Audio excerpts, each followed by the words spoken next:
Yes, it's good. Awesome. Yes. All right.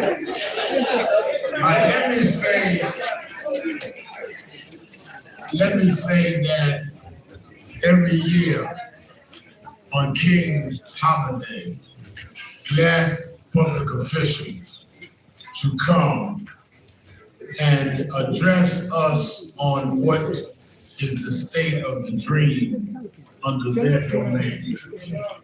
And we may agree or disagree during the year, but we give them a forum to tell us so we can hear for ourselves what it is they are doing and not doing. And bring them in. And I think that it is important that we understand that Martin Luther King was not just one that demonstrated, but he set policy. And he said, you know, years ago, I used to be with James Brown. James Brown always knew how to make a late grand entrance. And I think in the spirit of James Brown, the mayor,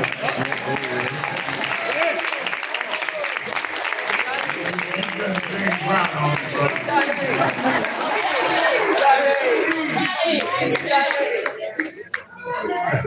we used to have James Brown around the corner, then when the opening acts were on, he did come in.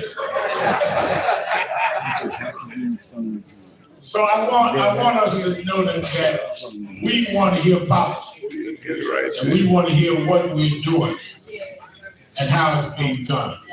This morning, we were in Washington. Every year, National Action Network has the MLK breakfast in Washington that is co-chaired by Martin Luther King III, and he and I chaired it this morning. We gave awards to Eric Holder and Donna Cecile and Sheila Johnson, as well as the mayor of Baltimore, and then flew back to New York to do the forum. We do 2 cities a year. One of the reasons is that, as you saw, Martin Luther King's widow, Coretta Scott King, 26 years ago, said she wanted Martin and I to continue to keep this movement going. We tried to do that. But doing that means we have different roles in different ways. Everybody is not protesting, and everybody is not in politics. There are those of us that stay in the streets, and there are those of us that stay in the suites.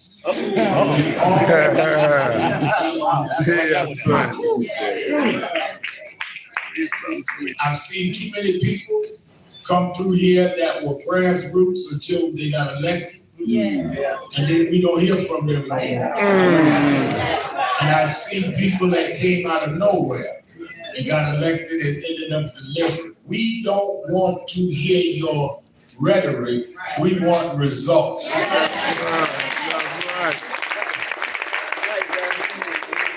Let me say this, and I'm going to start having our officials come.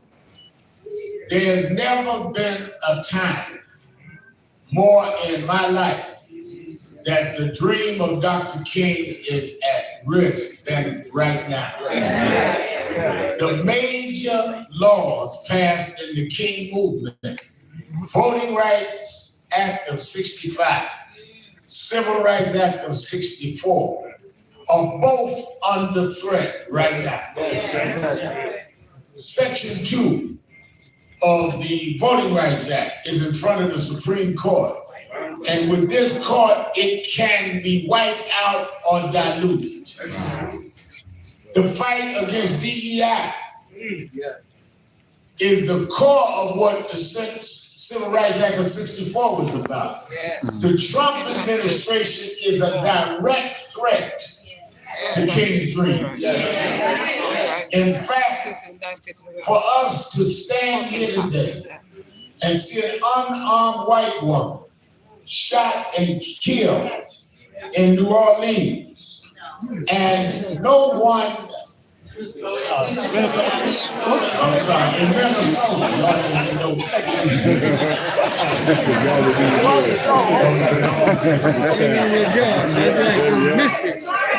Well, 6 years ago, let me put it this way. 6 years ago, we were in Minneapolis. Yes, sir. Because of George Floyd. His family called me, we went, had the marches, I did the funerals. 6 years later, you have a unarmed white woman that had just brought her child to school, 6-year-old child, shot at point blank range. And all they can say is, well, she said something. She said, I love you, buddy. But if she cursed him out, does that give them the right to shoot her? And they're now talking about sending in National Guard, sending in more ICE agents, sending 1,500. We are in a state that Dr. King would have been fighting against this country going this far. We've already seen in the national parks on holidays, several holidays, you could go to the national parks free. Yes. First thing Trump did was now say on Martin Luther King Day and on Juneteenth you got to pay. But you don't have to pay on Flag Day because that's his birthday. This is the climate we in. So all of y'all that talk about all of y'all that don't remember the King days, I was 12 when he got killed. I had already joined Operation Prayer Basket, came just as you directed 13. I grew up in the movement. You may not have. But you're in the day that Dr. King had fought. Our job is not to return back to those days.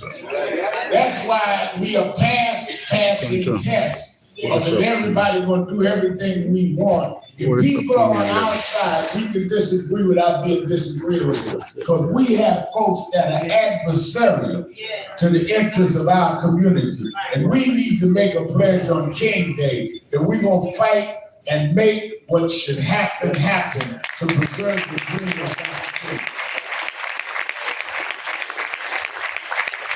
We're going to disagree with some of the people that are on our side. But if they're on our side, we know how to disagree. We gonna sometimes see people fumble. I had to pray with the governor. She's still in prayer because the Buffalo Bills lost in the last game.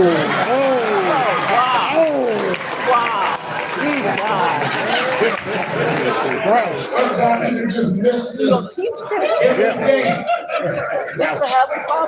But we will not allow them to turn this country or this state or this city back to the pre-King days. Don't memorialize the dream murder and not protect the dream. That's what we're about. That's what we're about. In the spirit, I want to bring you a woman that I've worked with since she's been in office. I cannot remember a time that I've called her that she didn't respond.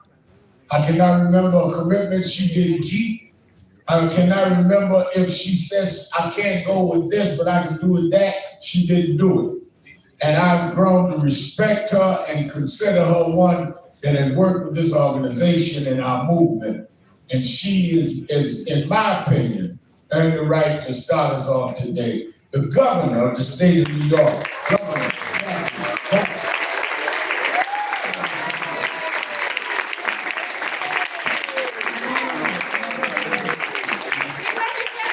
You just heard from Reverend Al Sharpton, the conscience of America. Dr. King would be so proud to know how you have carried on his legacy. And yes, you were a 12-year-old, but you were a 12-year-old preacher, is my recollection. So you're a little bit ahead of your time. But I'm here to talk about the only true king that America ever had. And that is Dr. Martin Luther King. King who embodied love and compassion. King who created the beloved community that he spoke of. The king who fought for the beautiful struggle. The king who gave power to the people. not a would-be king in Washington who's trying to assert his power and his ego over the rest of America in a form of tyranny of which we've not seen in 250 years. That is the fight we are in today in 2026. So, Reverend Al, you can ask us where we think Dr. King's dream is today. Well, let's reflect on what he would say about this time. He saw what's happening in 2026 and been going on for exactly 1 year already. He'd say, heaven help us. Heaven help us. Let's get back to the streets. Let's start the fight again. Because the march so clearly has not been completed in this country because of what has happened in Washington. And you reflect on what happened in Minneapolis. A 6-year-old child woke up with a mother and went to bed an orphan in the United States of America. And if that can happen to one woman in Minneapolis, what about everyone else who stands in the way of this would-be king asserting his power? And I'll tell you this, as governor of a state whose legacy has been built on civil rights, women's rights, LGBTQ rights, that's in our DNA, my friends. We're hardwired to fight back and protect others' rights. And this moment in history calls us to do just that. And you want us to talk about policies, Reverend Al? How much time we got here? I just gave a State of the State address that'll knock your socks off because we deal with every challenge of the day. But let me talk about two that seem particularly acute right now as we think about Minneapolis and ICE agents flooding our streets and terrorizing people, not just in Minneapolis. But I was over in Little Haiti a little while back. Little Haiti is now a ghost town because of the fear that's been engendered. ICE agents, our neighborhoods, people aren't going to their churches. They're not taking their kids to schools or daycare because of this fear. It's not an unfounded fear. Families are being separated. Day after day, even people going to court to follow the law, and they're being taken off, walking out of a courtroom, being told they're a criminal now, in handcuffs to a place their family has no idea where they are. So I said, this is the state of New York, and we will ensure, when we get a law passed very soon, that ICE agents may not go to sensitive places like a school, places of worship, a daycare center, a courtroom. You may not go there unless you show up. You have an order signed by a judge. That's it. And that judge would only be doing that if a crime has been committed and not the offense of crossing the border. We're standing up for our communities. Secondly, when your rights have been trampled, like the woman who lost her life, that baby, that little 6-year-old, family should have a right to pursue justice in the courts. That happens here in the state of New York when I get my new law passed. Every single person has had their constitutional rights taken away by ICE. Whether you're reporters covering the story and are beaten up and pushed aside. A factory owner in upstate New York that I went to, this is ruby red Trump country. Ruby red. We're a factory owner who told me he voted for Donald Trump. No, he's regrets it now, don't worry. That ICE agents showed up and walked into a workforce of 170 hardworking people making power bars to ship to Walmarts and Costco's around the world. And they separated them in the break room by the color of their skin.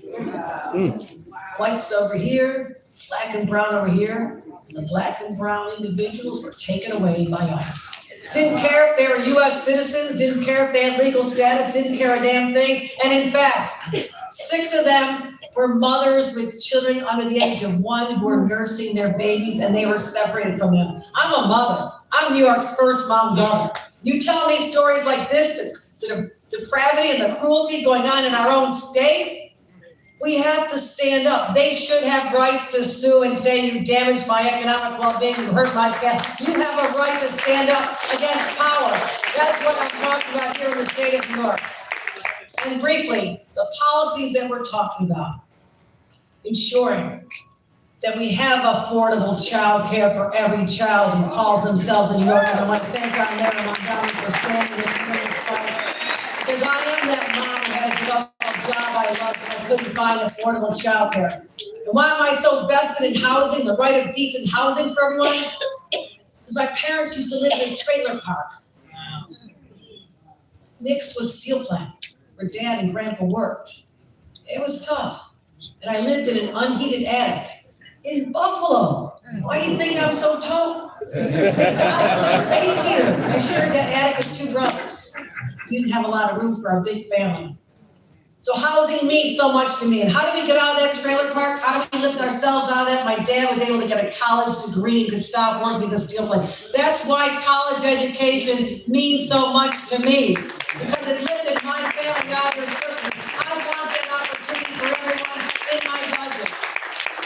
For people who are over the age of 25 and want to go into skilled trades or healthcare or education, just be able to take care of their families, we, the state of New York, will cover the entire cost of that education, tuition and your books, everything, because I know the power of unlocking people's potential in education. We're going to continue focusing on driving down the high utility rates and car insurance rates and all those areas where you're, at the end of the month, you're just saying, I can't make ends meet. I've lived that experience. I've clipped the coupons. I had a lot of eat cans of Spam because my parents would make that. You guys who like Spam? I mean, I'm sorry, if you like, you open up the can, your little kid getting creeped out by the jelly and all that. My mom would fry it and call it dinner. It was a cheap way to serve a big family. So I have lived that life. And my job as the governor of New York is to say that no one else should have to struggle because this is a great state, a shining state. We should be example to others. And we'll do that in how we protect our immigrant community and how we lift up our families and how we keep them safe. Thank you very much, Dr. King, for the governor of New York, for this state where we mobilize, take the streets and fight back every single day. Thank you much, everybody. Thank you very much.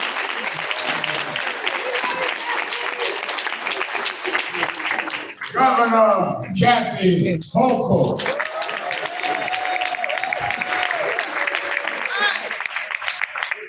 Several years ago, and I don't know about that Spam. I got to still peanut butter and jelly sandwich. I don't know what Spam. We get up here and change the whole story.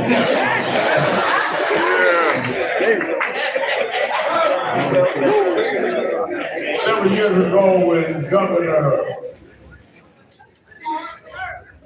Patterson was in office, he called me one day because there was the vacancy in the U.S. Senate seat. And he said, Reverend Al, I said, yes, sir. You know that Patterson goes way back to the beginning of NAN with us. And he said, I want you to bring somebody to breakfast.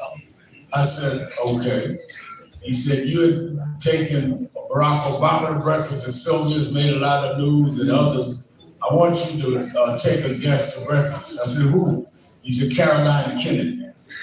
So I knew that he was deliberating on who he was going to make the senator or who he was going to nominate since the vacancy from the Senate with Hillary Clinton going on.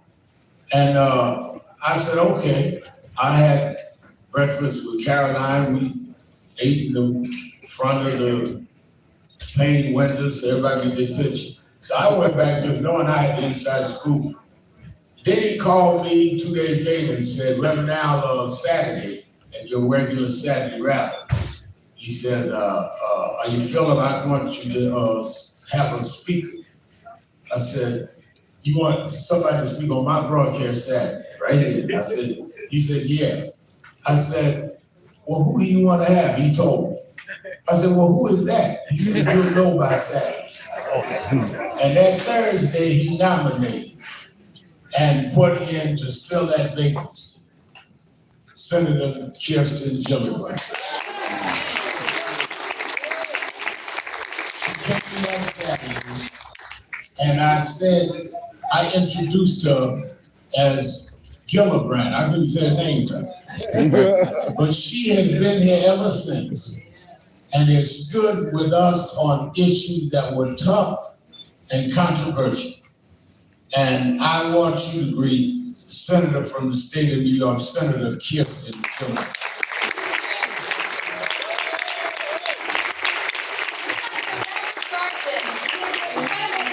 We're so grateful for him. Celebrating Martin Luther King Jr. Day would be nothing without coming to NAN to talk to all of you and to talk about what's facing our city and our state. I want to thank our gov, his left, our mayor, all our record leaders that are standing here. Hakeem's here, representing the Washington delegation from we are truly blessed to be with such important leaders with us on a day where we should talk about the things that the Reverend has asked us to talk about.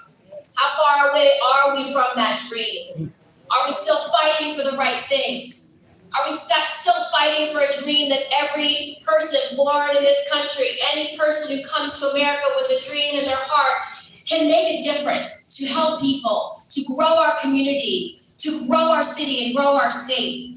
Martin Luther King was someone who believed that we are put on this earth to make a difference. And one thing that Reverend Sharpton says over and over and over again, the time is always right to do what is right. And that is the heart of the struggle that MLK Jr. commanded us to follow. Right now, our communities, our state, we struggle in Donald Trump's America. Costs on everything from food to coffee to diapers, prescriptions are up. But worse than all of that, hate, cruelty, dehumanization is rising. The MAGA base and President Trump want us to fight one another instead of fighting for one another. MLK said, hatred paralyzes life. Love releases it. Hatred confuses life. Love harmonizes it. Hatred darkens life, but love is what illuminates it. Both Dr. King and our faith teach us we must not overcome evil. We must not be overcome by evil, but overcome evil with good. So while our progress and justice can never come fast enough, together we can achieve this. When we love one another, when we treat others the way we want to be treated, when we forgive our enemies, when God tells us to love him and his creation with all our hearts, minds, and souls, we see that what unites us is far more powerful than what divides us.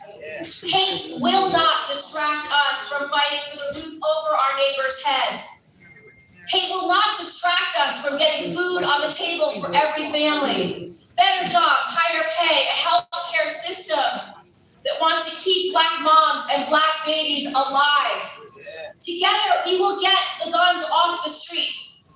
I remember well when I came to NAN 17 years ago. What the Reverend didn't tell us is that I stood for about an hour taking all the questions from this community. And I can tell you the number one issue on people's heart was the amount of gun death in this community. The number one issue that people wanted me to promise them is that we would stop these illegal guns coming into our communities, resulting in our children's death. And so I started to work that day on a gun trafficking bill. It took me 13 years to pass that legislation, but today we have arrested hundreds of traffickers and taken thousands of weapons off the street.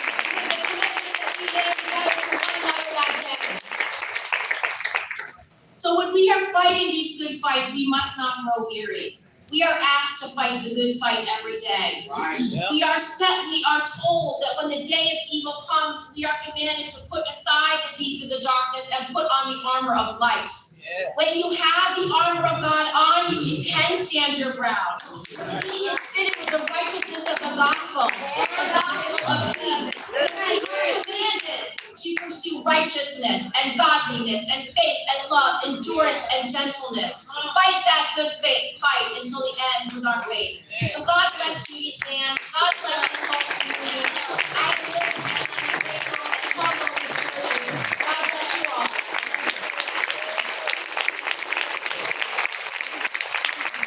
Many years ago, Shirley Chisholm and my pastor, Reverend William Jones, whose daughter is the vice chair of the board of National Action, come on, Jenny, she usually sitting up here, told me that there was a race, a council race out in Flatbush, and that I should go out there and help get the vote out. And I went and we saw a man go to council and the Congress and the U.S. Senate. He has never, ever not been open and very much involved in what we were trying to do. And he's been here every year that we, National Action Network, next month, in March, will be 35 years old. And I can't remember a King Day that he was not wherever we were. And as you know, we get ready to move. I'll talk about that later. But this man has been there. Whether we agreed or disagreed on a particular craving or carving of a bill, we always agreed in the direction of the country. And now, with this man in the White House, who's trying to go back to the pre-King days, more than ever, we need people that will stand and be a firewall to bring us back to the days that Dr. King fought against pre-Voting Rights Days, pre-DEI or Civil Rights Act days. He is the minority leader of the United States Senate. He's still my homeboy from Brooklyn. Senator Chuck. Chuck Schumer. When I first ran a racist campaign against me, it was the great Reverend Sharpton, as well as Reverend Jones, as well as Gardner Taylor, who came to me and said, we are not gonna let them run you out of town on a racist campaign, and here I am. Now on this Dr. King Day, two things. One, what ICE is doing is despicable and must be stopped. What I'm saying is this, it is so against what Dr. King stood for. Picking up Americans on the streets, not even masked, no ID, putting them in prison, they don't even know why. It is outrageous. We're gonna do everything we can to stop the despicable ICE and what they're doing. And second, on Dr. King Day, you remember his last speech and he was shot, helping organize union workers. Our nurses are out on the front lines. They deserve good pay. They deserve good benefits. They deserve good working conditions. They deserve good pensions. Let's stick up for our nurses as well. Okay, two quick things because I know we have a lot of them. First, just a couple of points about the greatness of Dr. King. You know, when you think about it, it's the only holiday on our calendar named for a single person. We have Mother's Day for the mothers, and Father's Day for the fathers, and Veterans Day for the veterans, and President's Day for the presidents, but only one holiday for a single person. And that's Dr. King's Day. And that's because he was so unique, so extraordinary, that he deserves it. And a note of history, guess who helped pass that law to make it a national holiday? Me, when I was a congressman. And do you know the bigotry both inside the House and outside on the streets against that legislation to make his birthday a holiday? But we fought it in Dr. King's name and we won. And that's how we're going to win many, many fights in the future. One other point. Here's what Dr. King did. On his broad shoulders, he hoisted up a giant mirror. And with his eloquence, with his brilliance, and with his faith, he forced America to look into that mirror. America didn't like what it saw. And that helped us move forward on our long, long trek for full equality for all Americans. We still got a long way to go. But what he did was amazing, and we can never, never forget it. And one little word of how being in the majority, which we're going to take back in the House and Senate and stop these sons of guns. Being in the majority, they put in 235 progressive judges, 2/3 women, 2/3 people of color, more black judges, more Hispanic judges, more Asian American judges, more LGBTQ judges than we have ever had. And now, when Trump, with his recklessness, his lawlessness, his viciousness, breaks the law, we can go to court and those judges are hearing the cases, and we have won 85% of the cases in court. Because of what we did and what we can do.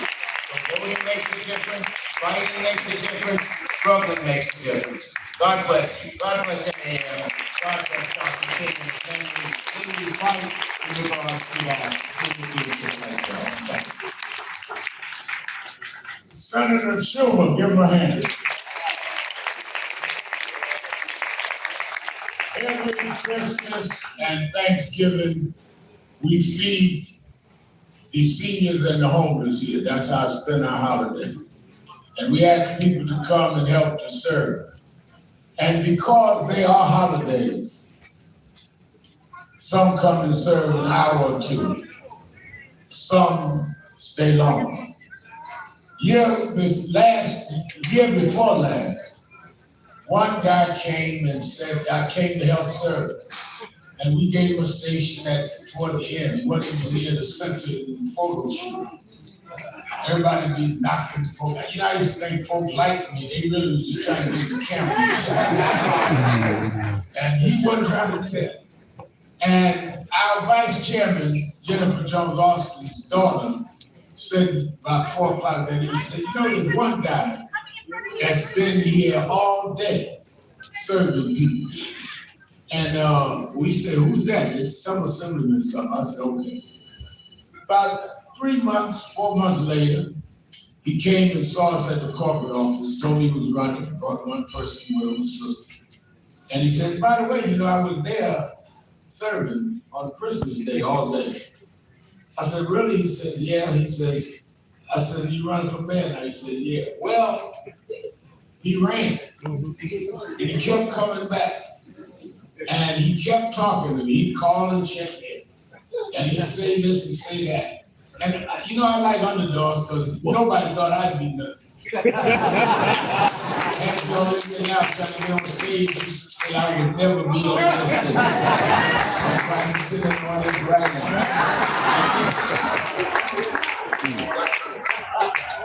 You know, you've been talking to me a long time. You know this. It's called me Fat Al and all that.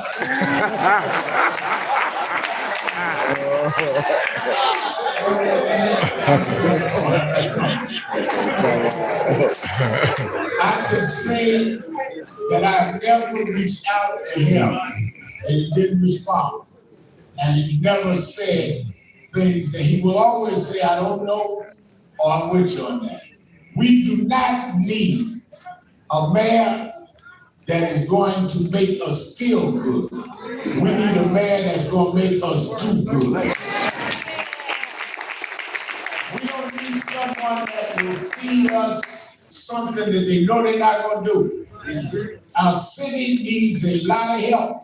We don't know if we're next after Minneapolis. We don't know about how we're going to deal with affordable housing.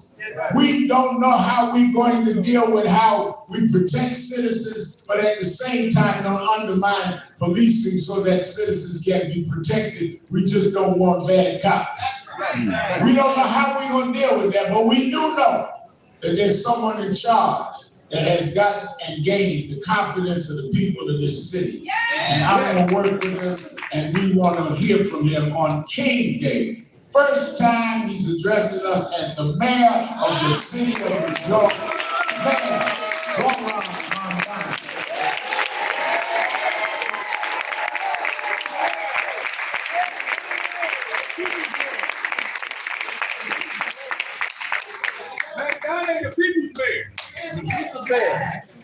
Good afternoon, man. Good afternoon.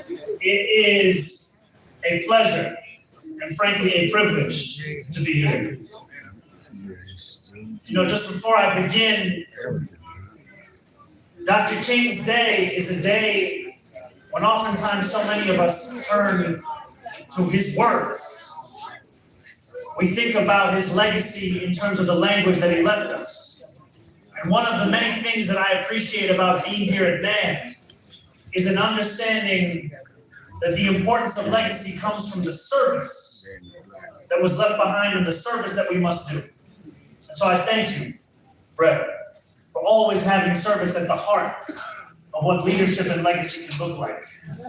And I want to say it's a pleasure to be here, not only with Reverend Sharpton, but also with our senators representing us in the United States Senate, with our congresspeople and our leader, Hakeem Jeffries, with our speaker, Julie Menon, and the city council people that are here today, with our district attorney, our police commissioner, with also, I see in the crowd here our school chancellor. I want to stand up to